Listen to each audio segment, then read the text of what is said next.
வணக்கம். இந்த தோட்டம் வந்து எங்கள் ஆயாவோட தோட்டம். ஆயா அம்மாவோட அம்மா வீடு. ஆயா சொன்னாங்க, "ஊருக்கு போகிறதுக்கு முன்னாடி லெமனெல்லாம் பறித்து எடுத்துகிட்டு போங்க" அப்படின்னு சொன்னாங்க. இந்த பக்கம் எங்கள் அப்பா கொய்யாக்கா பெரிய அப்படின்னு சொன்னார். கொய்யாக்காவை பார்த்தா செங்காயா இருந்துச்சு.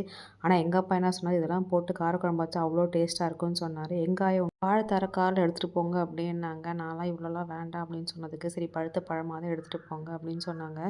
எங்கள் வீட்டில் எல்லாருமே இப்படிதாங்க. வந்த பொண்ணு வெறும் கையோட போகக்கூடாதுன்றதுக்காக எல்லாமே கொடுத்து அனுப்புவாங்க. நான் ஊருக்கு போனாலும் சரி, இல்லை ஊர்லேருந்து என்னை பார்க்க வந்தாலும் சரி, அப்பா, அம்மா, பெரியப்பா, சித்தப்பா, சித்தி, ஆயா, தாத்தா, அத்தை, மாமா எல்லாமே கொண்டு வந்து தருவாங்க. ஏன்னா சென்னையில் எல்லாமே காஸ்ட்லி அப்படின்றதுனால.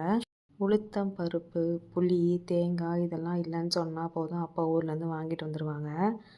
எனக்கும் ஒரு பக்கம் ரொம்ப சந்தோஷமாக இருக்கும். இதெல்லாம் எனக்கு எங்கள் அம்மா வீட்டிலேருந்து வருது அப்படின்ட்டு.